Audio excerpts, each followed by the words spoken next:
함께 나누실 말씀은 에베소서 2장 19절로 22절입니다.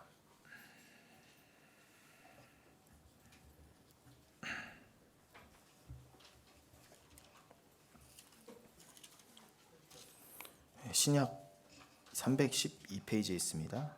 에베소서 2장 19절부터입니다.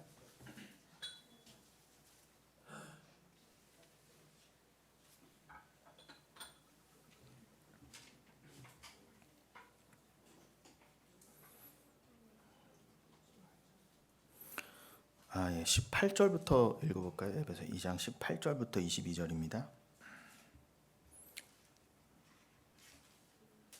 자, 함께 읽어보겠습니다. 이는 예수로 우리 둘이 한 성령 안에서 아버지께 나아감을 얻게 하려 하심이라. 그러므로 이제부터 너희는 외인도 아니요 나그네도 아니요 오직 성도들과 동일한 시민이요 하나님의 권속이라. 너희는 사도들과 선지자들의 터 위에 세우심을 입은 자라. 그리스도 예수께서 친히 모퉁이 돌이 되셨느니라. 그의 안에서 건물마다 서로 연결하여 주 안에서 성전이 되어가고 너희도 성령 안에서 하나님이 거하실 처소가 되기 위하여 그리스도 예수 안에서 함께 지어져 가느니라. 아멘. 함께 지어져 가느니라. 그래서 오늘 설교 제목을 그리스도 예수 안에서 함께 지어져 감. 함께 지어져 간다는 게 무엇인가? 오늘 상고해 보길 원합니다. 여러분, 오늘 본문인 이 에베소서 2장 초반부터 보시면, 눈으로 봐주시면 사도 바울이 어떻게 2장을 시작하고 있죠? 그는 허물과 죄로 죽었던 너희를 살리셨도다 그럽니다. 하나님께서 우리를 어떻게 살리셨다고요?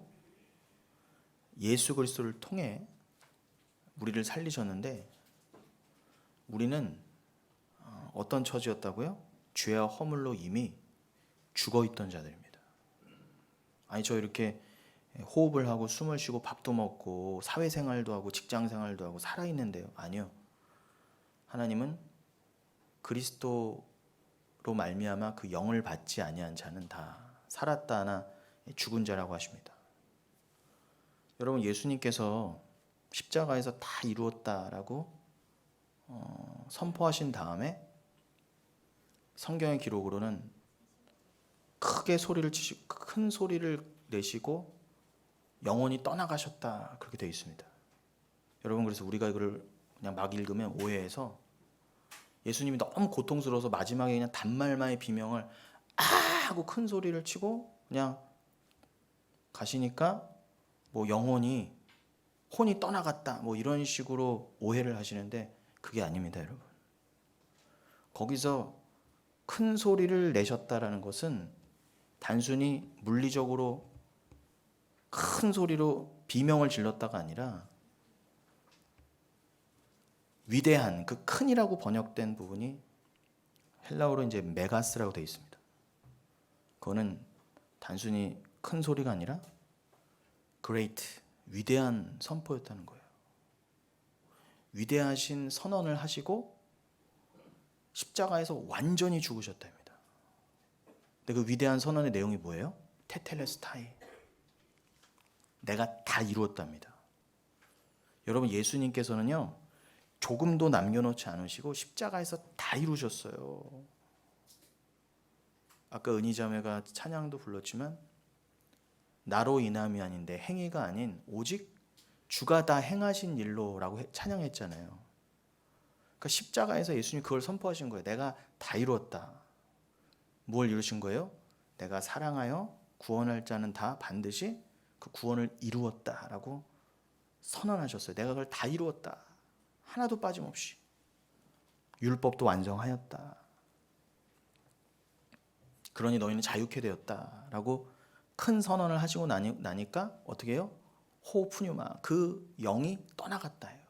단순히 혼이 떠나갔다가 아니라 거기에 푸뉴마라고 되어 있습니다. 푸뉴마는 뭐예요? 당연히 성령이에요. 그럼 여러분, 예수님이 십자가에서 죽으시고 난 다음에 성령이 떠나가셨어요. 성령이 출발하셨답니다. 십자가에서. 그럼 예수님이 안 죽으셨으면 성령은 출발하지 않았다는 거예요. 그러니까 다른 말로 하면 성령이 제 일을 하게 하시기 위해서 예수는 죽으셔야만 했다, 이 뜻입니다, 여러분.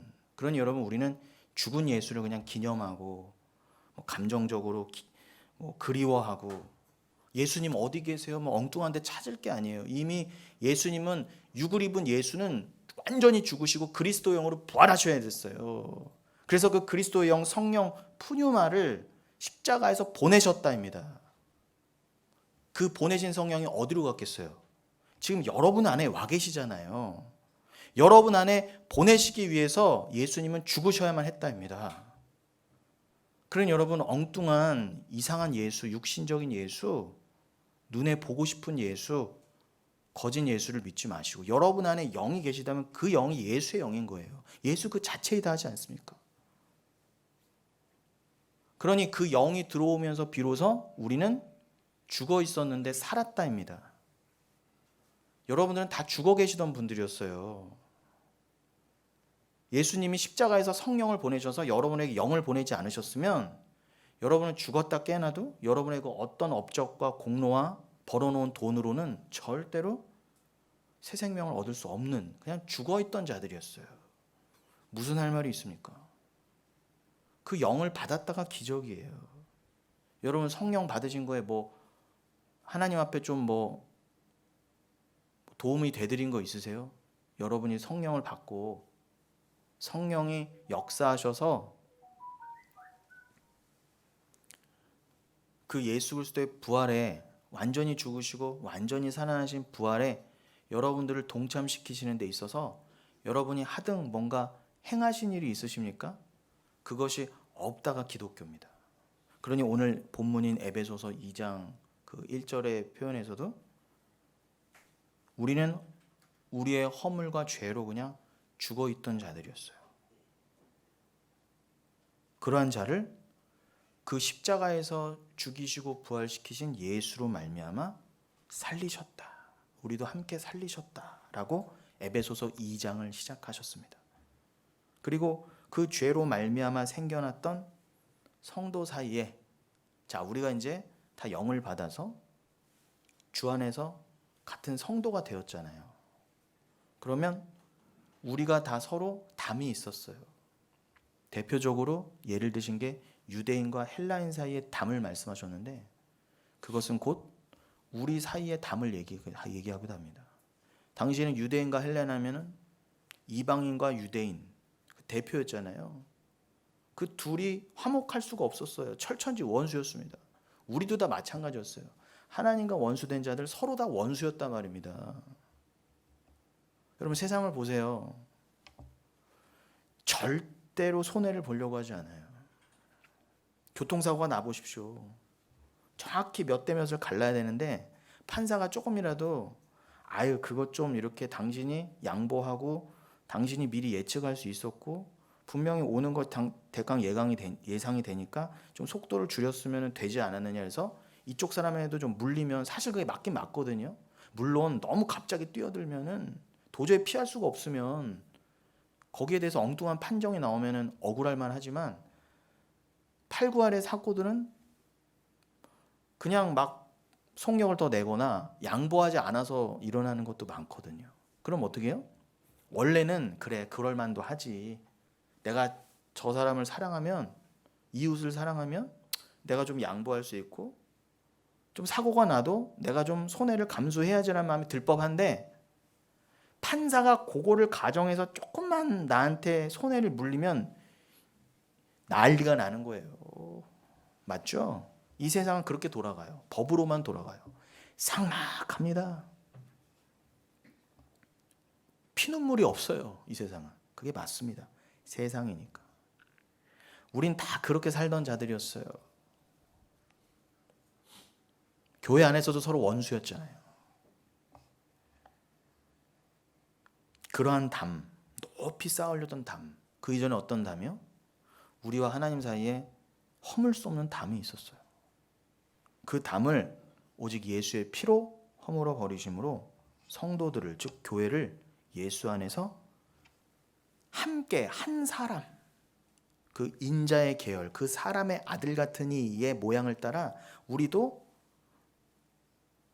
한 피조물, 성도 사이의 담을 헐어버리심으로 서로 연합하게 하셨다는, 그래서 우리가 서로 한 세 사람이 되게 하셨어요. 그럼 머리가 누구? 예수 그리스도. 예수 그리스도를 머리로 한 하나의 세 사람, 우린 다 연합하여 세 사람. 그래서 예수만이 머리고 우리는 다 지체라고 그러잖아요.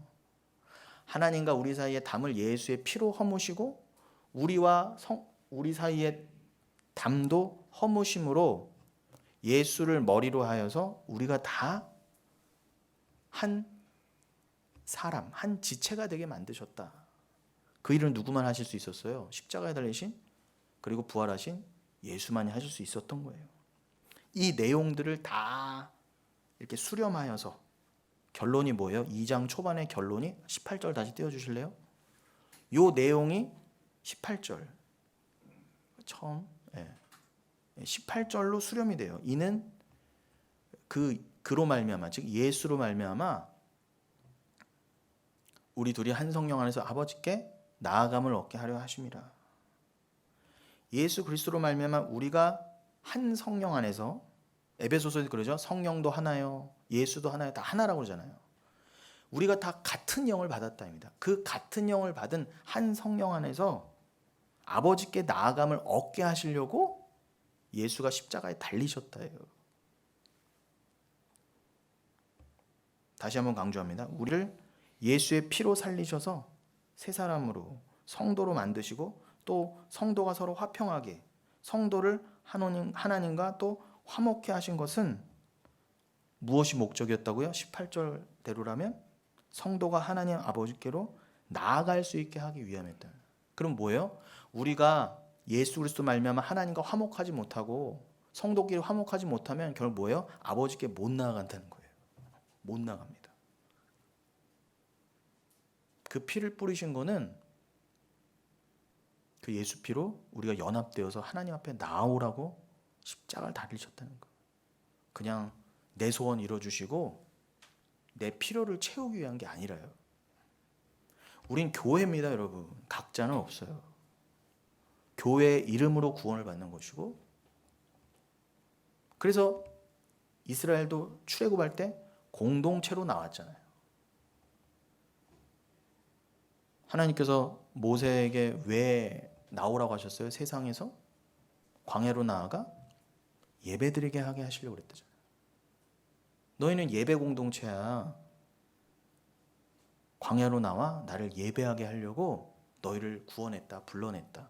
다른 이유가 하나도 없어요. 애굽에서 불러내어서 너희를 이제 더 좋은 아파트에 살게 해주려고, 너희를 더 좋은 직장에 보내주려고 내가 너희를 구원했다. 그런 말 한마디도 없습니다.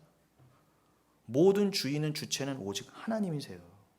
하나님께서 영광 받으시고 예배 받으시기 위함인 거예요. 정말 여기 여러분 아멘이 되십니까? 그렇게 사도 바울은 예수 그리스도로 말미암아 죄와 허물로 죽어있던 자가 살아나고 그 죄로 말미암아 분열되었던 유대인과 이방인 사이의 담도 허물어졌으며 그 둘은 이제 예수 그리스도 안에서 한 새 사람이 되어 하나님 아버지 앞에 나아가게 되었다라고 위대한 선포를 하고는 이제 에베소서 2장 19절부터는 그 새 사람이 가지고 있는 특권에 대해 설명합니다. 간단히 19절 이하의 그 새 사람이 갖는 특권을 한 세 가지로 요약을 하면 이렇게 말할 수 있습니다. 첫째, 그 새 사람이 된 성도들은 하나님 나라의 시민이다. 그리고 둘째로 그들은 하나님 안에서 권속, 즉 가족이다. 그리고 셋째로 그들은 하나님이 거하시는 처소, 즉 거룩한 성전으로 함께 지어져가는 자들이다. 그래서 19절부터 다시 한번 읽어볼까요? 그렇게 이 내용이에요. 이 세 가지 내용. 그러므로 이제부터 너희는 외인도 아니요 나그네도 아니요 오직 성도들과 동일한 시민이요 하나님의 권속이라. 하나님 나라의 시민이자 가족이다 그럽니다. 여러분의 시민권은 이미 하나님 나라, 하늘나라의 시민권이 주어졌다라고 빌립보서 1장 맨 마지막에 나오죠. 죄송합니다. 빌립보서 3장 맨 마지막 부분에 나옵니다. 그리고 골로새서 1장 13절 같은 경우에서는 우리가 다 흑암의 권세에 있었다. 오늘 에베소서의 표현으로 하면 우린 다 우리의 허물과 죄로 죽었던 자들이고, 골로새서 1장 13절의 표현으로 하면 우린 다 흑암의 권세에 사단 원수마귀의 권세 아래 있던 자들인데, 그냥 다 그렇게 영원한 죽음에 나아갈 자들이었는데, 영원한 저주의 존재들이었는데, 하나님께서 그 아들 피로 그 흑암의 권세에서 하나님의 사랑의 아들의 나라로 옮기셨다라고 되어 있어요. 그러면서 빌립보서 3장에서는 그렇게 옮기시고 나서 그 하나님 나라의, 하늘나라의 시민권이 주어졌다라고 말씀하십니다. 그러니까 동일한 맥락이에요. 그것을 에베소서는 2장에서 받아서 19절에 그러므로 이제부터 너희는 외인도 아니요 나그네도 아니요 오직 성도들과 동일한 시민이요 하나님의 권속이라. 우린 서로 잘난 게 없어요. 우린 다 그냥 피로 구원함을 받아서 동일한 시민이요 동일한 권속일 뿐입니다, 여러분. 우열이 없어요. 20절 너희는 사도들과 선지자들의 터 위에 세우심을 입은 자라. 그리스도 예수께서 친히 모퉁이 돌이 되셨느니라. 보세요. 예수만이 친히 머릿돌, 모퉁이의 머릿돌이 되셨다고 하니까 예수님만이 머리고 우리는 함께 그 모퉁이 돌에 이어져서 덧붙여서 그냥 함께 이어져서 지어져가는 돌들입니다.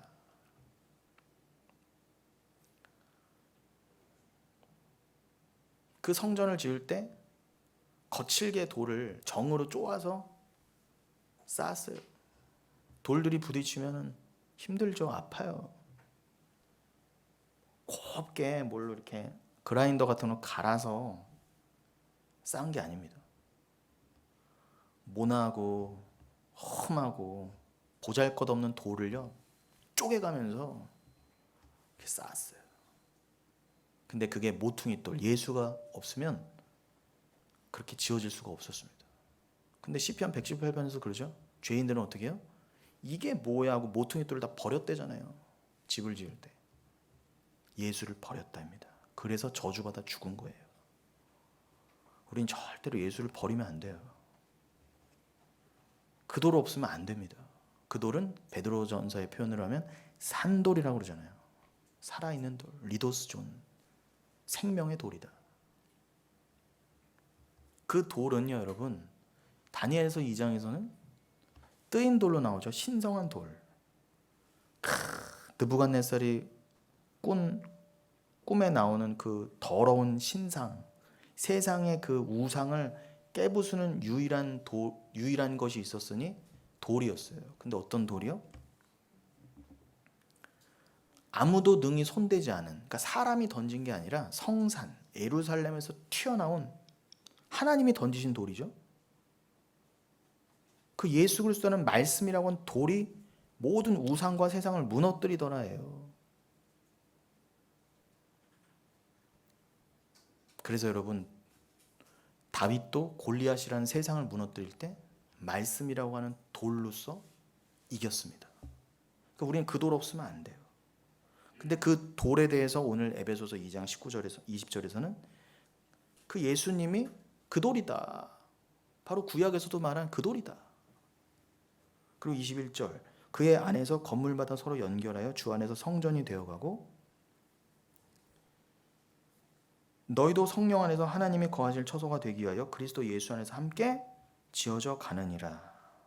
우리는 어떻게 해요? 하나님이 거하시는 처소, 즉 거룩한 성전으로 함께 지어져 가는 자들이다. 그러십니다. 여러분, 우리는 함께 지어져 가는 겁니다. 독불장군 없어요. 함께 지어져 가는 거예요. 함께가 중요합니다. 그리스도와 함께, 교회가 함께, 성도가 함께. 여기서 여러분, 세 사람, 성도, 교회를 묘사함에 있어서 마지막으로 동원된 것이 어떤 개념이었죠? 건물이라는 개념이 동원됩니다. 한마디로 교회는 지어져가는 건물이라는 것이죠. 오해하지 마십시오. 눈에 보이는 문자적인 건물을 의미하는 것이 아니라 말씀이 강조하는 바는 이렇습니다. 에베소서 2장에서 교회를 가리켜서 하나님 나라의 시민이라고 하면서 나라의 개념을 가지고 와서 교회의 울타리에 대해서 설명을 하죠. 교회는 한 울타리다는 설명을, 그 한 울타리 안에 들어가 있는 자들이다를 설명하시기 위해서 나라라는 개념을 갖고 오셨어요. 그래서 하나님 나라의 시민이다. 그리고 또 교회를 권속 가족이다라고 묘사를 하시면서 그 울타리 안에서 서로 피로 맺혀진 끈끈한 유대 관계로 맺어져 있음을 강조하세요. 그리고 교회를 또 어떻게 해요? 지어져가는 건물이라고 묘사하시면서 교회의 유기체로서의 공동체적인 면을 강조하시는 거예요. 여러분, 건물이라는 것을 잘 생각해 보세요. 우리가 지금 만약에 하나님이 그냥 문자적인 건물을 강조하시는 거라면 우리는 지금 독립적인 건물을 벽돌 하나하나 다 쌓으면서 지어야 돼요. 이렇게 모이시면 안 돼요. 우리는 그냥 다 지어져 있는 거 그냥 이렇게 매매해서 들어왔잖아요. 그러지 말고는 공터 나가서 쌓아야 돼요. 문자적으로라면. 그런 의미가 아닙니다. 건물로서 지어져 가라는 거는, 자, 건물을 생각해봐. 건물이라는 걸 예를 들어 주신 것 뿐이에요. 여러분, 시민이나 가족은 서로 연합관계에 있긴 하지만 여전히 개인이 모인 집단의 개념입니다. 그러나 건물을 생각할 때 건물은 어떤 한 부분이 빠져버리면, 돌이 하나라도 빠지면 있어야 될 곳에 기둥이 있지 않고 돌이 있지 않고 설계대로 뭔가가 중요한 게 들어가 있어야 될 것이 빠져버리면 붕괴되어 버립니다. 바로. 교회는 그렇게 어떤 한정된 울타리가 쳐져 있는 곳이면서 동시에 육신적인 혈통을 넘어 새로운 혈연, 즉 예수 피로 묶인 사람들이며 서로가 서로에게 없어서는 안 될 진정한 유기체라는 것을 사도 바울이 점층법을 써가면서 지금 설명하는 거예요. 성도인 우리는 서로 연결되어 있고 하나의 집으로, 하나님이 거하실 처소로, 성전으로 지어져가는 우리는 다 벽돌들인 것입니다. 요한복음 14장 21절부터 23절을 읽어드리면 자막도 나오죠. 나의 계명을 지키는 자라야 나를 사랑하는 자니 나를 사랑하는 자는 내 아버지께 사랑을 받은 것이요 나도 그를 사랑하여 그에게 나를 나타내리라. 가룟신 아닌 유다가 이르되 주여 어찌하여 자기를 우리에게는 나타내시고 세상에는 아니하려 하시나이까. 예수께서 대답하여 이르시되 사람이 나를 사랑하면 내 말을 지키리니 내 아버지께서 그를 사랑하실 것이요 우리가 그에게 가서 거처를 그와 함께 하리라. 우리가 예수에게 가서 동일한 거처에서 예수와 함께 하리라 분명히 말씀하십니다. 그리고 고린도전서 3장 9절로 11절 우리는 하나님의 동역자들이요 너희는 하나님의 밭이요 하나님의 집이니라. 내게 주신 하나님의 은혜를 따라 내가 지혜로운 건축자와 같이 터를 닦아두매 다른 이가 그 위에 세우나 그러나 각각 어떻게 그 위에 세울까를 조심할지니라. 이 닦아둔 것 외에 능히 다른 터를 닦아둘 자가 없으니 이 터는 곧 예수 그리스도라. 분명히 나오죠. 다른 터를 닦으면 안 돼요, 여러분. 예수라는 터 외에는 아무것도 없습니다. 그리고 그 위에 집을 세우지 않으면 안 돼요. 그래서 제가 오직 예수를 말하는 거예요. 오직 예수를 말해야 교회인 것이지 교회에 잡것이 섞이면 안 돼요. 예수라는 터 외에 다른 터 위에 교회를 세우면 그건 무너진다입니다. 고린도전서 6장 19절 너희 몸은 너희가 하나님께로부터 받은 바 너희 가운데 계신 성령의 전인 줄을 알지 못하느냐. 반드시 알아야 돼요. 너희가 함께 지어져가는 성령의 전인 줄을 모르느냐. 성령이 거하시는 전. 그럼 어떻게 해요? 우리는 말 그대로 성전, 거룩한 전이 되어야 돼요. 너희는 너희 자신의 것이 아니니라. 우리 인생, 우리 이런 모든 것은요, 우리를 위한 게 아니에요. 그리고 고린도전서 4장에도 말씀하시기를 너희가 갖고 있는 것 중에 호흡 하나하나 뭐 물 한 모금조차도 하나님께서 주시지 않은 것이 어디 있느냐 그래요. 근데 뭐가 잘났다고 그래 도대체. 근데 다 내 거래요. 아니 그 네 거라고 하는 거 내가 뭐 하나 안 준 게 어디 있어. 근데 왜 다 네 거라고 그래? 너희 자신의 것이 아니니라. 그러니까 우리가 성전됨과 하나님의 하나님 되심을 위해서 사용하시려고 우리에게 맡겨두신 것뿐이에요. 베드로전서 2장 5절 띄워주시면, 베드로전서 2장 5절 너희도 산돌같이 신령한 집으로 세워지고 예수 그리스도로 말미암아 하나님이 기쁘게 받으실 신령한 제사를 드릴 거룩한 제사장이 될지니라. 여기서도 말씀하시죠. 너희는 산돌같이, 아까 말씀드린 산돌, 그 예수같이 함께 신령한 집으로 세워지고 예수 그리스도로 말미암아 하나님이 기쁘게 받으실 신령한 제사를 드릴 거룩한 제사장이 될지니라. 목사 전도사만이 제사장이 아니라 여러분 다 제사장이에요. 주의 종이 따로 어디 있어요, 여러분? 지어낸 말이지. 다 주의 종입니다, 여러분. 가만히 보면은 물론 주의 종이죠. 물론 뭐 이렇게 목사 전도사를 하는 사람이 뭐 따로 세우시긴 하셨죠. 그러나 근본적인 역할은 다를 게 없어요. 그러니까 서로를 존중하는 의미로 주의 종이라고 하면 좋은데, 이거는 주의 종만 해당되는 거. 저 목사 전도사만 해야 될 거는 없어요. 제사장 다 목사 전도사 속이는 말이에요. 내가 제사장이다. 그럼 뭐예요? 나만 특별해? 아니에요, 여러분. 다 제사장이에요. 그 베드로전서 2장에 동일하게 말씀하시잖아요. 태광 거그, 택하신 족속이요, 왕 같은 제사장이요, 거룩한 나라요, 그의 소유된 백성이라. 저만 제사장 아닙니다, 여러분. 우린 다 함께 거룩해야 돼요. 이처럼 우리는 거룩한 하나님의 처소로 함께 지어져가는, 연결되어 있는, 다 끈끈하게 연결되어 있는 건물이에요. 하나님은 여러분 한 사람 한 사람 각자 안에도 계시지만 우리가 서로 연결되어 있는 이 전체 교회 안에도, 영은교회 안에도 거하시게 되는 것입니다. 그런데 교회는 에베소서 2장 21절을 다시 띄워주시면, 오늘 본문의 21절에 교회는 어떻게 돼야 된다고 말씀하세요? 자라나야 된다. 자라가야 된다.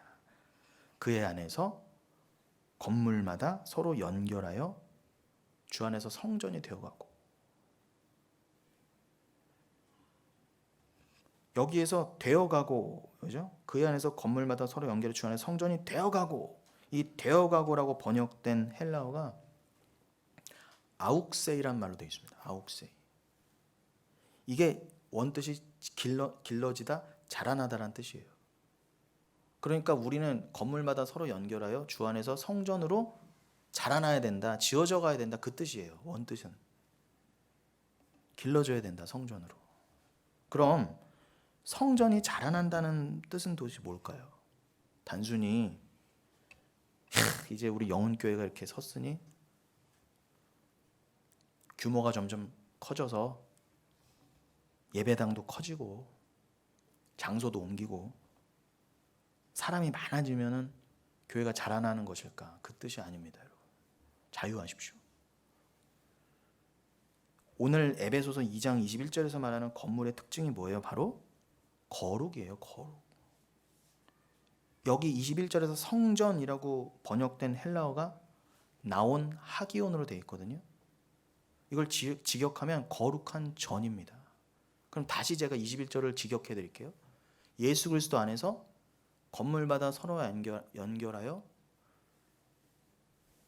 주 안에서 거룩한 전으로 자라나고 거룩한 전으로 길러져야 된다, 그 뜻이에요. 당연하죠. 거룩하지 못한 곳에는 하나님이 거하실 수 없기 때문입니다. 그러니까 교회가 자라나야 된다는 것은 단순히 규모가 커져야 된다는 말이 아니라 뭐라고요? 점점 더 거룩하고 성결하게 되어진다는 거예요. 그럼 우리가 다른 건 다 생각 안 하고라도 7월 31일부터 제가 여기서 전한 설교만 가지고 놓고 보더라도 성결과 거룩이 뭐예요? 결국 내가 없는 거잖아요. 자기 부인이잖아요. 오직 예수잖아요. 세상에 대한 내 욕심과 내 자아를 십자가에 못 박고 나는 아무것도 아닙니다. 오직 예수죠. 예수의 피가 아니었으면 아무것도 아니죠. 로 되어가는 게 거룩하게 되어가는 거예요. 우리는 그렇게 되어가려고 모여있다는 겁니다. 그렇게 되어가는 게 영혼교회로 모여진 목표이자 하나님의 유일한 목적이라는 거예요. 여러분, 저는 다른 목표 하나도 없어요. 몇 년도까지, 저 정말 장담합니다. 내년까지 몇 명이 모여야 되고 언제까지 뭐 얼마를 모아야 되고 어디로 이사해야 된다? 그런 것 따위 없어요. 그러나 제가 진짜 목표만을 위해서는 제가 눈을 부릅뜨고 지켜볼 겁니다. 여기 계신 분이 단 한 분이라도 저와 함께 자기 부인의 길로 자기 십자가를 지고 부인되어져 가는 그 거룩의 길로. 그래야만 주님을 모실 수가 있거든요. 진짜 교회가 될 수 있거든요. 저에게 다른 목표는 없어요, 여러분. 저에게 강요하지 마십시오, 절대로. 그래서 교회는 점점 거룩하고 성결하게 되어져 간다라는 뜻입니다. 여러분, 우리는 교회에 벽돌된 성도 각자가 거룩하고 성결하게 그 성전에 맞는 돌로 이렇게 만들어져 가야 된다는 것입니다. 교회가 자라간다는 것은 단순히 기계적이며 산술적인 의미가 아닙니다. 교회의 자라남은 유기체적 생명의 역사인 것입니다. 거룩과 성결이 없이 머리 숫자만 늘어난 교회에 어찌 하나님께서 머무실 수 있겠습니까? 그러니 여러분, 절대 부담 갖지 마세요. 제가 여러분에게 요구하는 것은 없을 거예요. 이렇게 해야 되지 않겠습니까? 뭔가 이쯤 되면 우리 교회 뭔가 해야 되지 않겠습니까? 전도라도 좀 하셔야 되지 않아요? 뭔가 좀 하나님께 드려야 되지 않겠습니까? 기도 좀 하셔야 되지 않아요? 금식 좀 하셔야 되지 않아요? 이런 말 저 절대 안 할 거예요. 결혼 좀 해야 되지 않겠니? 얘들아? 애 좀 많이 낳아야지. 이런 말 안 할 거예요. 다만 그거에서는 자유하십시오. 부담 안 드릴게요. 다만 그러나 제가 드리는 말씀이 가장 큰 부담일 수 있어요. 왜요? 저는 우리 교회 목표를 그런 엉뚱한 것에 상정하지 않았다면 그 목표가 안 맞으면 세상 불편할 거기 때문에 우리 교회 목표는 오직 거룩과 성결에 있습니다. 근데 거룩과 성결의 의미는 한마디로 오직 예수 피예요. 하나님 앞에 거룩하다 인정을 받은 건 예수 피밖에 없어요. 하나님 앞에 의인으로 인정받은 건 예수 그리스도밖에 없기 때문입니다. 우린 그 피를 의지하여 예수로 말미암아 은혜로 덮여 의인이 되는 것, 그거 외에는 저에게는 아무런 가치와 목표가 없어요. 이 목표가 맞으면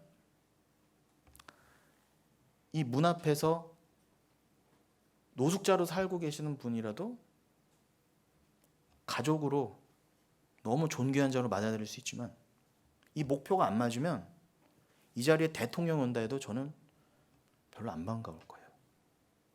먼지거든요, 대통령도요. 하나님 앞에 무슨 의미가 있습니까? 대통령에서 구원받는 건 아니잖아요. 그러니까 대통령은 대통령 역할을 하되 어머 이분이 누구이기 때문에 더 존귀함을 얻는 건 있을 수 없어요. 우린 다 동일하다는 동일한 시민이라면서요. 예수만이 머리시고 예수만이 왕이시라면 우린 다 동일한데 당신 예수를 몰라? 그럼 그 사람이 국회의원이건 재벌이건 대통령이건 저와 무슨 상관이 있어요. 천국 가서 볼 것도 아닌데 저랑 가족도 아닌데요. 근데 왜들 그렇게 뭐 좀 했다 그러면 사족을 못 쓰고 막 유대인 그러면 어머 유대인 뭐 이스라엘 이런지 모르겠어요. 저는요.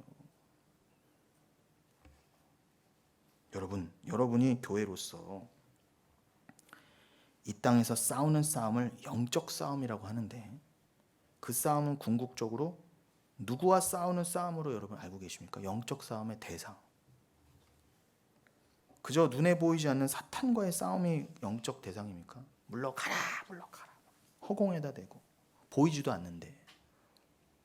바보죠. 세상이 뭐라고 그랬어요? 보이지도 않는데 누구랑 지금 싸우겠다는 것인가? 아니면 타종교가 말하는 것처럼 극기의 대상, 나를 이겨야 돼. 자기와의 싸움입니까? 우리가 기독교에서 말하는 영적 전쟁이? 조금 더 내가 착해야지. 욕하지 말아야지. 속은 드글드글 하면서 겉으로만 그래, 욕하지 말아야지. 사랑해야지. 안 돼요, 여러분. 그 다짐으로 안 됩니다. 아시잖아요. 우리 서로 안 돼요. 여러분이 싸워서 이겨야 한다고 하는데 누구와 싸워서 이겨야 하는 것입니까? 자, 오해하지 말고 들어주십시오. 여러분은 하나님과 싸우셔야 돼요. 우리는, 성도는, 교회는 이 땅에서 하나님과 싸워가는 것입니다. 대신에 하나님만이 승리자이시기 때문에 우리는 하나님 앞에 백전백패가 되어 죽어갈 거예요. 하나님은 우리를 거룩하게 만드시기 위해 나만을 알고 나만을 사랑하던 자가 하나님만을 사랑하고 하나님만을 의지하게 하시기 위해서 우리를 죽도록 패가실 수도 있어요. 그 싸움에 이길 자가 아무도 없어요. 내가 너를 딱 지정해서 건져낼 거야. 내 사람으로 만들 거야. 나만 사랑하는 자, 내 사랑만을 구하는 자로 만들 거야 하면 하나님이 사정없이 만족하실 거예요. 그 어떤 것을 동원해서라도. 여러분, 함부로 예단하시거나 함부로 여러분의 삶을 예측하지 마십시오. 제가 드린 말씀은 여러분 인생에 어떤 일이 일어날지 몰라요. 저도 마찬가지입니다. 그러나 그 일과 그 삶은 실수가 아니에요. 우연이 아닙니다. 이 목표, 여러분을 하나님 앞에 무릎 꿇리시고 여러분을 구원해 가시기 위해서 반드시 필요한 하나님이 만세전에 정하신 방법들이에요. 처음에는 힘들죠. 원망이 되죠. 욥도 그랬잖아요. 그러나 바득바득 이를 가라면서 하나님께 삿대질을 하면서도 어디 감히 삿대질을 해요, 하나님 앞에. 그런데 우리는 막 하잖아요. 손가락이 100번 부러져도 할 말이 없는데 우리가 뭐가 이쁘다고 도대체. 우리를 늘 어느 때는 어루만지시고 달래가시며 영은교회까지 만들어서 달래가시면서 여러분을 이끌어 가시냐 말이에요. 그것은 결국 우리를 거룩하게 만드시기 위해 우리를 찾아오셔서 우리의 자아를 죽여가시는 그 과정입니다. 부인시켜 가시는 과정이죠. 그런데 우리는 이 땅에서 자아의 잘남과 자랑, 자아의 확장을 위해 살아오던 죄인이기 때문에, 그러니까 나를 위해 살아가는 게 다 죄인이라 그러십니다. 성경은. 그러니 이게 세상과 타협이 안 되는 거예요. 세상은 뭐라 그래요? 나를 위해 사는 게 당연한 거 아니야? 내가 슈퍼맨이 돼서 내가 영웅되고 내가 칭찬받고 내가 주인인 삶을 사는 게 당연하지라고 학교, 뭐 모든 기관, 모든 가치관이 그걸 가리켜요. 심지어 교회에서조차 널 위해 살아라. 그게 1등 돼서 너가 영광 받는 게 하나님께 복 받은 거야. 그게 하나님 영광이야 라고까지 거짓으로 가르치잖아요. 아니요. 하나님은요. 그걸 다 가소롭게 역겹게 여기세요. 내가 언제 그랬어? 그게 내가 복이라고 언제 그랬어? 그게 죄인데 다 인정하지 않아요. 싫거든요. 그게 죄라는 게. 그렇기 때문에 하나님만을 사랑하여 그분만을 전적으로 의지하고 그분의 은혜만으로 구원과 천국이 가능하다는 믿음으로 이 땅의 가치관을 버리고 살기 힘드니까 우리를 찾아오셔서, 성령께서 찾아오셔서 내 안의 자아와 죄를 죽이러 오시는 영적 전쟁에 그 하나님이 우리는 처음엔 싫다고 버텨요. 야곱이 그랬죠. 야복강가에서. 거기서 여러분 이스라엘로 바꿔주신데 뜻이 하나님을 이긴 자잖아요. 그걸 여러분 문자적으로 읽으시면 안 돼요. 거기에 뭐가 담겨져 있느냐? 하나님마저도 이겨먹으려고 했던 야곱이란 뜻이에요. 그 이스라엘은요. 우리의 죄가 담겨져 있는 겁니다. 우리는 어떻게든 하나님을 구워 삶아서 내 뜻대로 하나님을 바꿔내려고 했던 자들이지 하나님 뜻에 그대로 순종해 보려고 했던 게 없던 자들이었어요. 그래서 우리는 야곱이었고 이스라엘이 됐던 겁니다. 그러나 하나님은 만세전에 사랑하여 구원하기로 작정하신 자는 반드시 거룩하게 만들어야, 하나님께 항복하고 순종하는 자로 만들어야 천국에 데리고 들어갈 수 있기 때문에 우리를 찾아오셔서 우리의 옛사람과 싸우시는 거예요. 뭐라고요, 여러분? 우리의 옛사람과 하나님이 싸우는 겁니다. 사탄도 우리의 죄성도 모두 그 싸움에 동원되고 사용되는 하나님의 방법들, 도구들일 뿐이에요. 우리가 사탄과 싸워서 이긴다는 것의 본질적 의미가 뭡니까? 내가 사탄이 되어 하나님의 뜻에 불순종하고 대적하던 죄인 중에 괴수였는데, 내가 상사탄이었는데 무슨 사탄을 욕해요, 여러분? 아니, 사도 바울이 내가 죄인 중에 괴수를 했다면 여러분 여기서 최소한 사도 바울보다 잘난 분 계세요? 없잖아요. 그랬던 자가 하나님의 뜻에 순종하는 자로 만들어져 간다는 뜻이겠죠. 상사탄이었던 내가, 그러니까 죄와 싸워서 이긴다는 말은 뭐예요? 하나님의 뜻에 항복하는 자가 된다는 의미입니다. 그러니까 하나님은 이런저러한 방법을 동원해서 타락한 우리를 죽여가시며 우리에게 항복을 결국은 얻어내실 거예요. 하나님 천부에 의지하셔서 하나님이 왕, 나는 피조물, 하나님 모든 영광 당연히 하나님 거. 그저 나는 피가 없었으면 죽을 뻔한 자인데 뭔 할 말 있겠습니까? 넙죽 엎드려서 꼬리 내리고 그냥 하나님 앞에 그냥 팍팍 기워야 돼요, 여러분. 다른 편한 표현으로는. 그래도 하나님이 원래는 우리를 구원해 줄까 말까, 그 정도가 아니라 원래 야 타락했네, 내 뜻을 따르는 자가 한 명도 없네. 원래 그렇게 우리는 판명났잖아요. 선악과로 판명났고, 요한복음 1장에서 그러잖아요. 하나님 사랑합니다, 사랑합니다, 사랑합니다 했던 유대인 바리새인들도 한 명도 예수를 못 알아보고 십자가에 못 박아 죽여버렸을 정도면 우리는 아무도 거기서 자유로울 자가 없다는 거예요. 그랬던 우리가 뭐가 이뻐서 살리셔야 돼 도대체? 아무 이유 없어요. 아무 이유 없어요. 아무 이유. 최소한 우리 측에서는. 하나님만이 그 이유를 주십니다. 내가 너희를 사랑하기 때문에. 그냥 그 진리 앞에 엎드리는 거예요, 여러분. 감격하십시오. 여러분 진짜 기적이 뭐예요? 저 세상과 함께 죽어가던 우리였어요. 저 세상에서 하나님을 향해서 돌격 앞으로 하고 가장 먼저 그 앞장서서 하나님을 배반하던 자들이었습니다. 우리가요.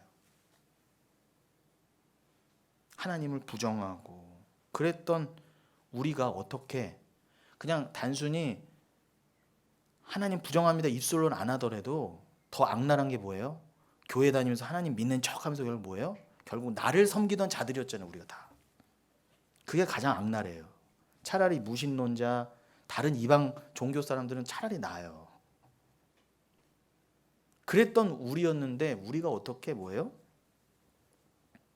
하나님만을 사랑합니다. 하나님이 다예요.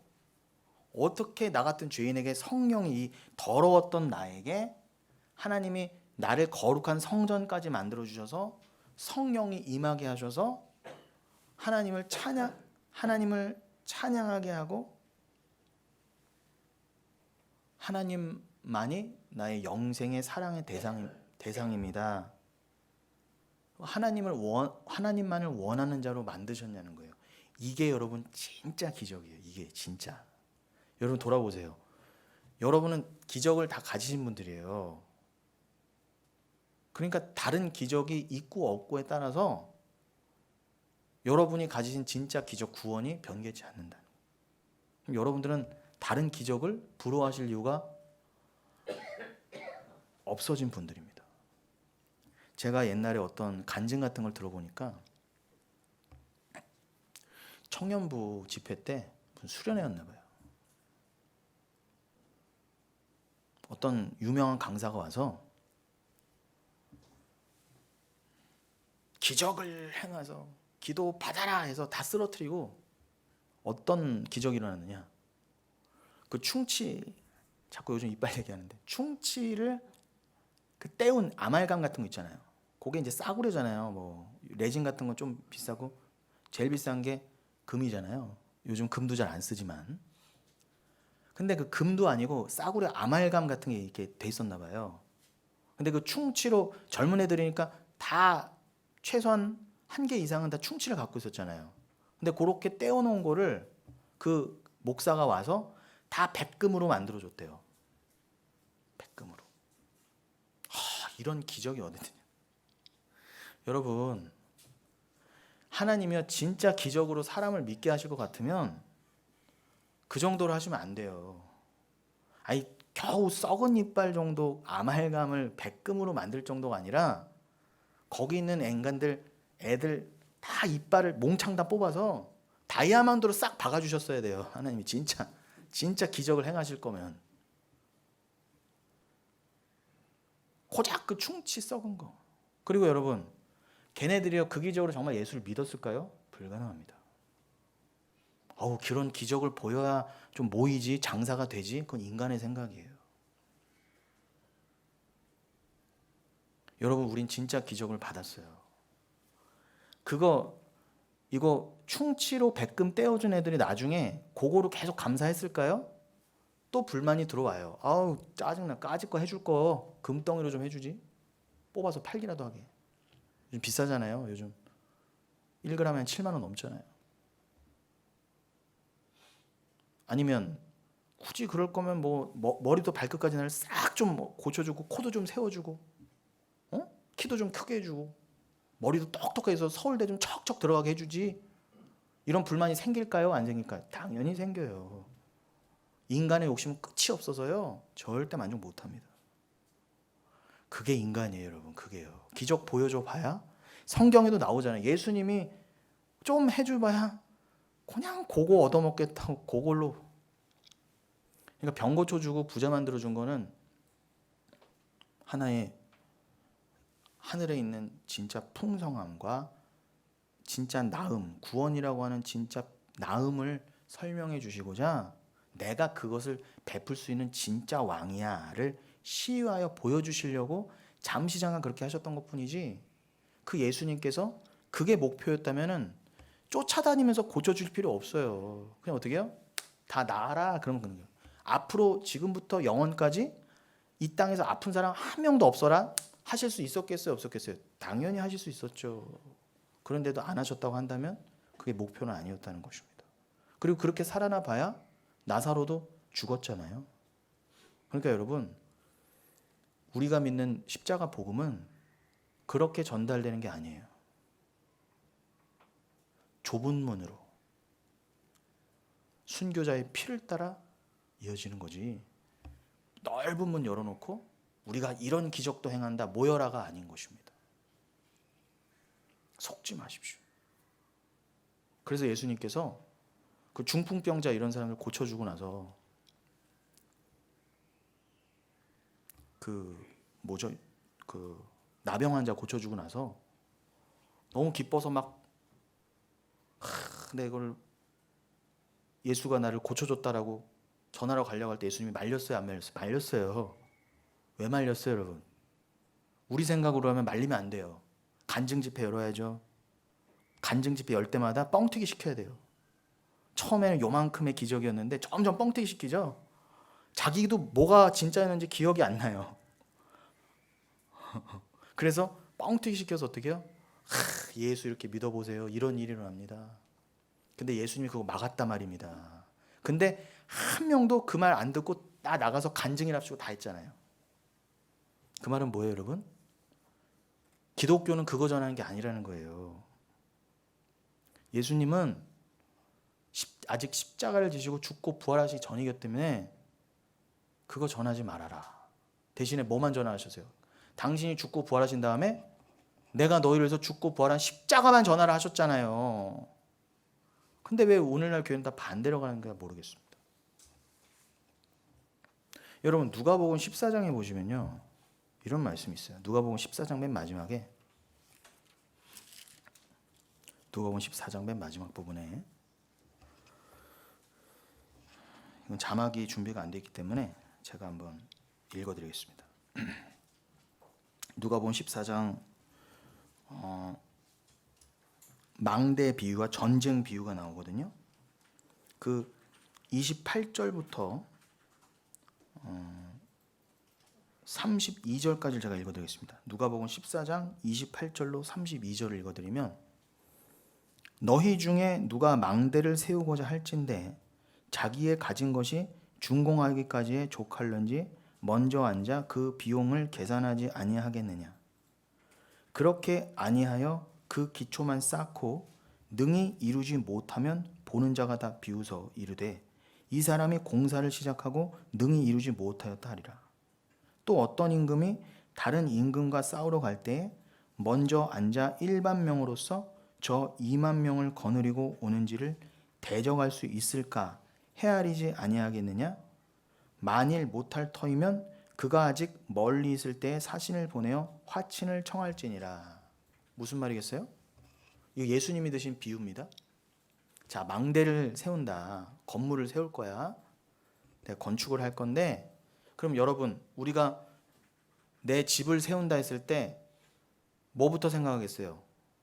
내 집에 통장에 얼마가 있는지, 대출이 얼마가 가능한지, 공사 기간은 얼마나 걸릴지, 빚을 얼마나 져야 될지, 몇 명의 인부가 필요할지 따지겠어요? 안 따지겠어요? 당연히 따집니다. 그리고 불편함, 집을 짓는 동안에 뭐 어디 이사도 가야 되죠. 불편함을 감수할 것도 다 계산에 넣어요. 당연하죠? 그럼 전쟁을 할 때는요? 지금 러시아와 우크라이나가 지금 전쟁 중에 있는데, 러시아가 지금은 계산대로 안 돼갖고 지금 막 무리하게 다 동원하니까 다 도망가고 있죠. 그럼 뭐예요? 그 사람들은 나라를 사랑해서 그 전쟁을 일으켰던 게 아니라는 거예요. 푸틴 혼자 그러고 있었던 거죠. 아무튼 푸틴이 우크라이나를 먹어야 되겠다 처음 전쟁을 작정했을 때 당연히 어떻게 해요? 우리에겐 몇만 명의 군사가 있고 뭐 탱크가 몇 대 이렇게 있으니까 우크라이나를 먹을만 하겠다. 우크라이나를 얼마 만에 이길 수 있겠다라는 생각을 할까요? 안 할까요? 그거 안 하면 바보 천치라는 거예요. 기본적으로 다 내가 얼마 만에 전쟁이 필요하고 어떤 고생이 필요하고 얼마의 돈이 필요하고 다 계산하고 전쟁을 걸어도 건다는 겁니다. 안 그러면 어떻게 해요? 우리가 1만이고 저쪽이 2만 명이면 깨갱하고 가서 화친을 취하는 게 맞지 않니? 예수님이 그러시는데, 여러분 이 비유가 어디에 들어가 있을까요? 이 두 가지 비유를 왜 말씀하셨을까요? 맥락, 위아래만 살짝 보셔도 알 수 있어요. 지금요, 이 비유의 앞뒤로 샌드위치처럼 어떤 말씀들이 감싸고 있느냐? 자기 부인의 말씀이 감싸고 있어요. 읽어드릴게요. 그 망대 비유 앞쪽에 20절, 26절이죠. 26절부터 27절, 그 망대 비유 직전에 그 두 절을 읽어드리면, 무릇 내게 오는 자가 자기 부모와 처자와 형제와 자매와 더욱이 자기 목숨까지 미워하지 아니하면 능히 내 제자가 되지 못하고, 누구든지 자기 십자가를 지고 나를 따르지 않는 자도 능히 내 제자가 되지 못하리라 그러십니다. 지금요, 예수님, 너희가 정말 내 제자가 되고 싶어? 정말 내 제자가 되고 싶어? 그러면 어떻게 해요? 자기 십자가를 지고 자기를, 심지어는 자기 목숨까지 미워하면서 너를 부인하면서 너의 십자가, 곧 내 십자가잖아, 이 십자가 함께 지고 나를 따르지 아니하면 너는 절대로 천국 못 가, 그 뜻입니다. 여러분 여기에 자신 있으세요? 그러면서 망대 비유와 전쟁 비유를 하신 거예요. 그리고 나서 그 전쟁 비유 뒷부분, 그 뒤에 또 붙여놓은 자기 부인의 말씀이 뭡니까? 33절만 읽어볼까요? 이와 같이 너희 중에 누구든지 자기의 모든 소유를 버리지 아니하면 능히 내 제자가 되지 못하리라. 이게 단순히 너희가 갖고 있는 재산 다 버리고 와라 이 뜻이 아닙니다. 내 소유는 뭐예요? 내 것도 아닌데 내가 소유라고 갖고 있는 이게 뭐예요? 나를 상징하잖아요. 내가 세상에서 이루는 것, 나야. 이게 바로 나를 설명할 때 뭘로 설명해요? 내가 이루어 놓은 업적, 내가 쌓아온 돈, 나의 명예, 이런 걸로 나를 설명하고 싶어지죠. 그게 모든 소유예요. 그거를 분투와 같이 여기지 아니하면 너희는 절대 내 제자 못 돼. 그러니까 헛물 켜지 말라는 거예요. 여러분 이거 심각한 겁니다. 이 자기 부인이 우리 스스로 돼요, 안 돼요? 내 옛사람이 아직 드글 살아있는데 하나님이 나에게 찾아서 이 옛사람을 죽여내시지 않으면 우리는 불가능했단 말입니다. 천국 가는 게요. 그럼 망대 비유와 전쟁 비유는 뭐겠어요? 너희가 예수를 믿고 전할 때, 전도랍시고 할 때, 누가 저거 랍시고라는 표현 하지 말랬는데 전도라고 하실 때 하십시오 하는데, 우린 지금까지 어떤 오류와 죄를 범했어요? 예수 믿으면 잘 될 거야. 물론 잘 되죠. 근데 궁극적으로 잘 되면 쏙 빼놓고 어떻게 해요? 괜찮을, 뭐 병이 나을 거야, 금방 부자 될 거야, 만사 형통일 거야, 예수만 믿어봐, 집 나간 개도 돌아온다, 이렇게 꼬셨어요. 그럼 다 우리의 논리가 뭐였습니까? 일단 불러와야지, 일단 데리고 와려면 그런 논리가 필요해 라고 우리는 그렇게 했었어요.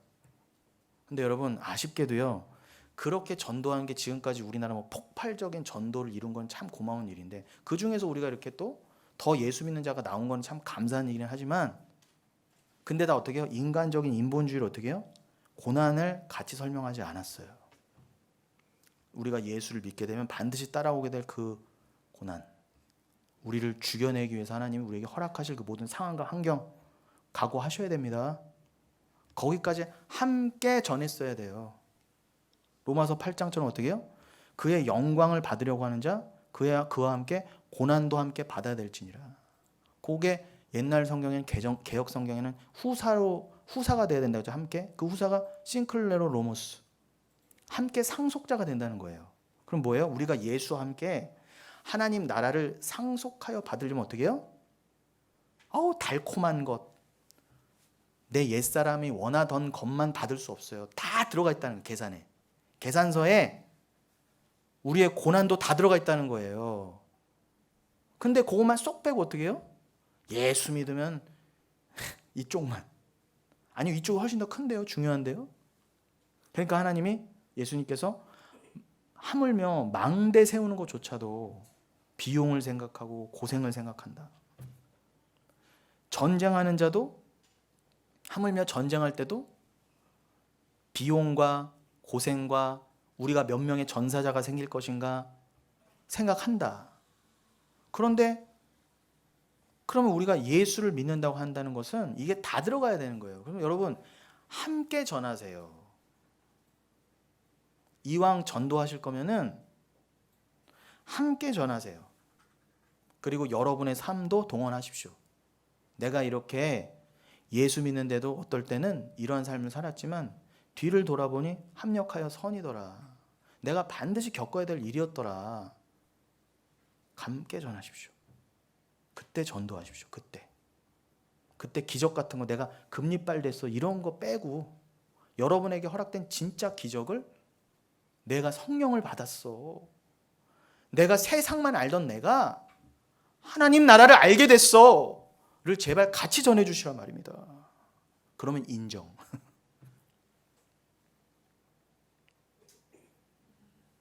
여러분 좀 말씀을 마무리해 가 보겠습니다. 그렇게 하면 누가 영혼교회 와요? 목사님 큰일 날 소리 하고 있네. 괜찮습니다.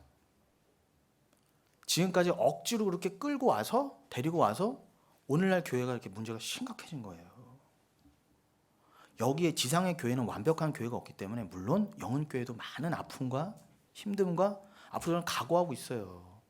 꽃길만 있지 않을 거예요. 분명히 별일이 다 있을 겁니다. 그래서 저는 여러분에게 괜히 그냥 허황된, 그냥 무조건 좋은 일이 있을 겁니다라고 여러분을 가짜 위로하지 않을 거예요. 별일이 다 있을 거예요, 우리에게. 이 조그만 교회에도. 그러나 여러분, 그럼에도 불구하고 하나님의 복음이 전해진다면, 진짜 복음이 전해진다면 누가 하신 거예요? 하나님이 하신 거예요. 하나님의 복음은 하나님이 전하게 하실 겁니다. 어떻게든. 그러니 걱정하지 마십시오. 구원받을 자는 반드시 구원받게 돼 있어요. 그러니 여러분은 그것을 믿으시고 이 믿음 안에서 함께 지어져 가시면 되는 거예요. 서로를 말씀으로 봉사하면서, 섬기면서.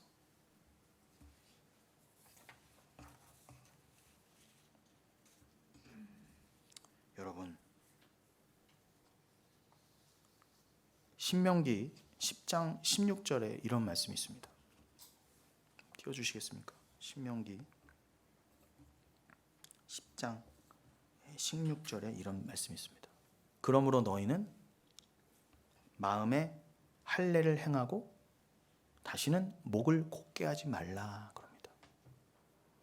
여러분, 제발 제가 드린 말씀을 잘 마음에 받아들이실 수 있도록 마음에 할례를 행하시고 여러분 마음을 찢으시고 목을 곧게 하지 마십시오. 물론 이 일도 하나님이 하실 일이죠. 제가 전해드리는 복음을 그냥 순전하게 받아들이실 수 있는 분들이 되었으면 정말 좋겠어요. 저는 아무 소원이 없습니다, 여러분. 그거 외에는. 할례를 행하지 않는 자들이 목이 곧은 자들이다 그러세요. 여기 나오죠, 분명히. 목이 곧은 백성, 목이 곧은 백성의 원뜻이 뭐예요? 할례를 마음에 행하지 않은 자가 진짜 패악한 백성이에요. 단순히 육신에다가 할례를 하지 않은 게 목이 곧은 백성이 아니라 그 육신의 할례는 뭘 가리키는 거예요? 마음의 할례. 마음의 할례는 뭐예요? 예수가 십자가에서 받으신 진짜 그 할례를 내 마음에 믿는 게 할례잖아요, 내 마음에. 그게 내 마음이 찢어져서 회개하여 찢어져서 그 예수가 들어오지 않으면 불가능한 게 마음의 할례잖아요. 그 마음의 할례를 행하지 않은 자가 목이 곧은 자인데, 그럼 여러분 이제는 성경을 어떻게 읽어야 되는지 아시겠죠? 마음의 할례를 어떻게 행해요? 우리가 행하는 게 아니에요, 여러분. 행하라고 해서 우리가 행해야지. 어떻게 하실래요, 여러분? 마음의 할례 어떻게 행하실래요? 이거는 추상적일 뿐더러 우리가 할 수 있는 게 아니에요. 주님이 여러분의 할례를 해주시러 십자가에 오셨다입니다. 그래서 성령을 보내시면 아까 초도에 말씀드린 것처럼 다 이루었다라고 십자가에서 큰 소리로 외치시고는 거기서 성령이 떠나가게 하심으로 여러분 안에 들어가게 하신 거예요. 그게 예레미야서 31장이나 36장처럼 돌같이 굳은 딱딱하게 굳어서 아무짝에도 쓸모없던 우리를 그냥 쫙쫙 마음을 찢어서 말씀을 다 박아 놓으셨단 말입니다. 보내셔서요. 거부하던 우리가 그 말씀이 들어왔어요. 사랑으로요. 나는 원한 적도 없는데. 너무 감사하지 않으세요, 여러분? 아니, 내가 어떻게 하나님을 알고 사랑하게 됐지? 난 원하지도 않고 있는데 평생 목이 곧아서 교만할 뻔했는데 어떻게 나를 낮추시고 마음에 할례를 행하셨을까? 마음에 할례를 행함을 받은 자들은 하나님께 순수히 순종하는 자들이라는 뜻이에요. 그게 할례의 본 뜻입니다. 육체 할례 안 받으셔도 돼요. 그게 중요한 게 아니에요. 물론 의학적으로는 받으셔도 되지만 영적이나 신학적으로 뭐 할례를 받고 안 받고는 문제가 돼요. 자유하십시오. 근데 중요한 건 여러분 마음에는 반드시 할례를 받으셔야 돼요. 예레미야서 4장 4절 띄워주십시오. 예레미야서 4장 4절. 유다인과 예루살렘 주민들아, 너희는 스스로 할례를 행하여 너희 마음 가죽을 베고 나 여호와께 속하라. 그리하지 아니하면 너희 악행으로 말미암아 나의 분노가 불같이 일어나 사르리니 그것을 끌 자가 없으리라. 여러분 심판의 말씀이에요. 여러분 살고 싶으시면 마음에 할례 받아야 됩니다. 그러니까 할례라는 것은 곧 하나님께 완전한 순종을 하는 자들의 표징인 것입니다. 여러분 완전히 순종하셔야만 해요. 근데 이게 사랑을 안 하면 가능해요, 안 해요? 사랑도 안 하는데 어떻게 순종이 나와요? 그러니 그 사랑은 수요예배 때도 말씀드린 것처럼 그 사랑이 나한테 와야 되는 거예요. 그 사랑을 먼저 주시는 게 사랑입니다, 여러분. 내가 스스로 사랑해서 할례 받고 하나님 영원히 섬길래요, 순종할래요는 있을 수 없는 거예요. 우리를 보면 아는데요, 우리가 어떤 인간이었는지. 우리 선인자 권사님 기도해 주신 것처럼 하루에도 수십 번 넘어지는 게 우리인데요, 우리에게 무슨 소망이 있어요?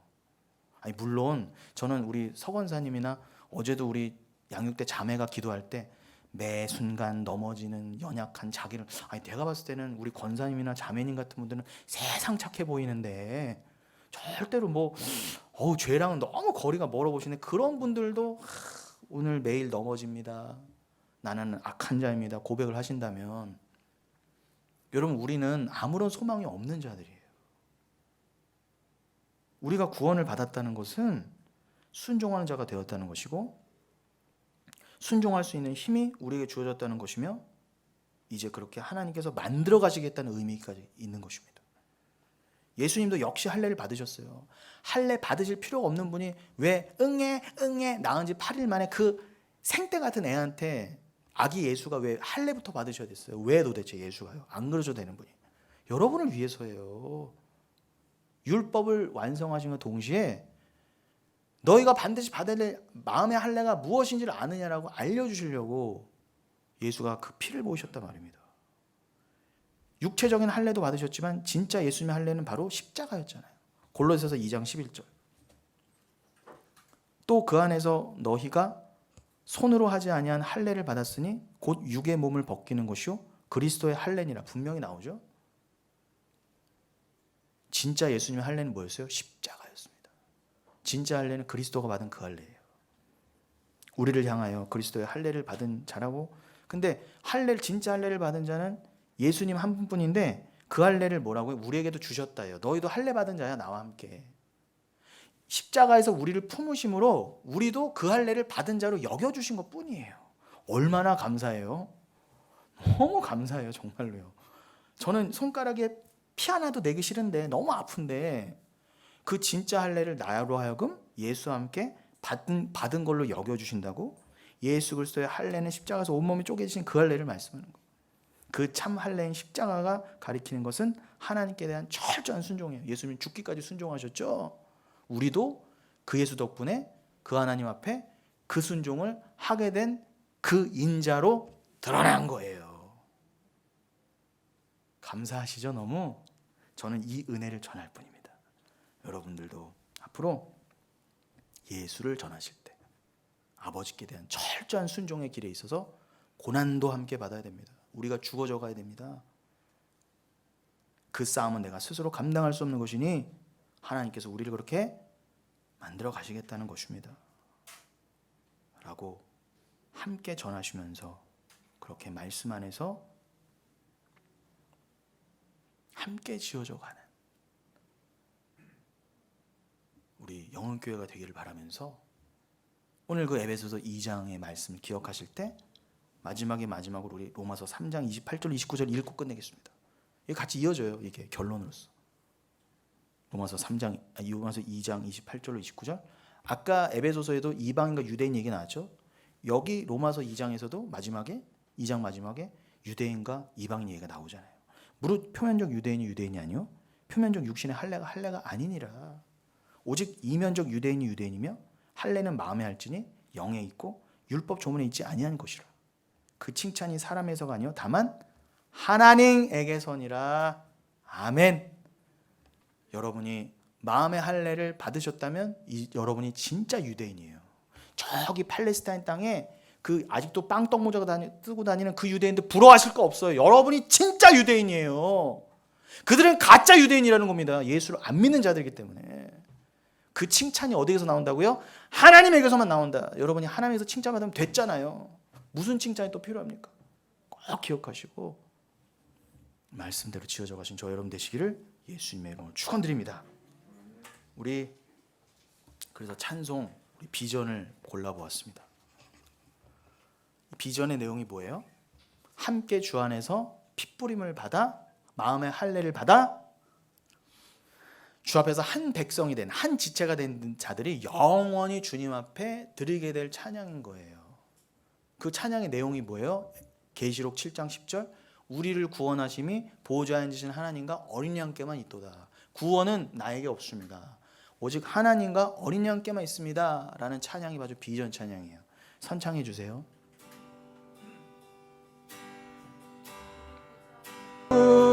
구원하심이 보좌에 앉으신 우리 하나님과 어린 양께 있도다. 구원하심이 보좌에 앉으신 우리 하나님과 어린 양 함께 있도다. 우리 사랑스러운 주의 이름 정말 애가 타는 마음으로, 감사한 마음으로 내가 살았습니다, 내가 살았네라고 하는 감격스러운 마음으로 주의 이름 3번 부르짖고 간절히 기도합니다. 주여, 주여, 주여. 사랑간의 주님, 나를 위해 모든 것을 내어주신 주의 사랑 감사합니다. 내가 무엇이간데 주님께서 나를 교회로 만드시기, 나를 당신의 신부로 만드시기 위해 나로 하여금 자기를 부인한 자, 거룩한 자로 만드시기 위해 나를 위하여 십자가에 죽으시고 성령을 보내주신 주님 감사합니다. 감사합니다.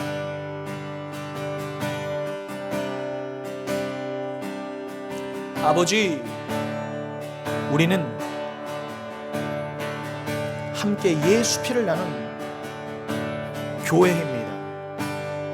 우리는 함께 예수의 보혈을 이어받은 교회입니다. 성도입니다. 우리는 영은 교회입니다. 주님, 우리에게 영은 교회를 주셔서 감사합니다. 영은 교회란 이름을 주셔서 감사합니다. 주님, 우리에게 예배할 수 있게 하시니 감사합니다. 주님, 우리로 하여금 하나님만을 섬기고 하나님만을 순종하게 해주시니 감사합니다. 우리 스스로는 할 수 없었던 것입니다. 예수가 대신 이루어주신 그 의, 예수의 피공로로 말미암아 우리 것이 되었습니다. 예수 덕분에 우리도 하나님 앞에 순종한 자가 되었습니다. 우리도 예수 덕분에 하나님 앞에 할례를 받은 자가 되었습니다. 우리가 예수님 덕분에 우리도 하나님 앞에 구원을 받은 자가 되었습니다. 이 어미한 진리와 어미한 사랑과 이 말할 수 없는 사랑 앞에 우리가 무슨 말을 할 수 있겠습니까? 그저 엎드려 무릎 꿇고 하나님께 감사하게 하여 주옵소서. 기독교는 하나님께 감사와 찬송을 드리는 것이지 내 의를 쌓고 내 자랑을 쌓고 내 지식을 쌓는 것이 아닙니다. 제발 우리를 깨뜨려 주시옵소서. 제발 우리를 낮춰 주옵소서. 제발 우리를 사랑으로 더욱 충만하게 하여 주옵소서. 어줍지 않은 자기 자랑과 어줍지 않은 지식 자랑이 없게 하여 주옵소서. 주님, 이 교회를 살려주시고 이 교회를 성령으로만 충만하게 하여 주옵소서. 오 할렐루야. 구원하심이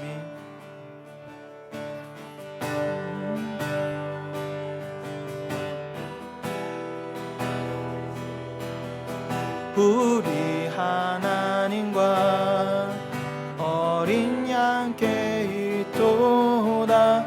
구원하심이 보좌에 앉으신 우리 하나님과 어린 양께 있도다.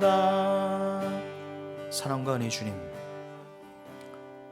우리 구주 예수 그리스도 덕분에 우리가 아무것도 행한 게 없이 그저 죄인이었을 뿐인데, 숨을 쉬어도 죄, 무슨 말을 해도 죄, 그저 숨만 쉬어도 죄인이었던 우리였습니다. 존재 자체가 죄인이었습니다. 허물과 죄로 죽었던 우리였습니다. 본질상 진노의 자녀였습니다. 이것이 확실해야 내가 은혜가 필요한 자구나 깨달을 수 있지 않겠습니까? 내가 죄인인 걸 모르는데 왜 구원이 필요하고 무슨 은혜가 필요하겠습니까? 예수도 필요 없고 피도 필요 없는 것입니다. 제발 우리 영은교회가 그런 헛된 길로 가지 않게 하여 주옵소서. 내가 반드시 구원받아야 되는데 나에게는 그래서 반드시 예수 피가 필요하고, 그래서 반드시 나에게는 예수가 오실 수밖에 없었다는 걸 제발 인정하고, 그 엄유한 진리와 사랑 앞에 그저 감up하여 무릎으로 내 자랑을 낮추고 겸손히 하나님만을 드러내는 우리로 삼아 주옵소서. 제발 이 교회에 지식사랑이 난무하지 않게 해 주옵시고, 자기가 알고 있는 그 헛된 기독교 자랑하지 않게 하여 주시옵시고, 그저 자기를 드러내는 이 용도와 배경으로 이 교회를 삼지 않게 하여 주옵소서.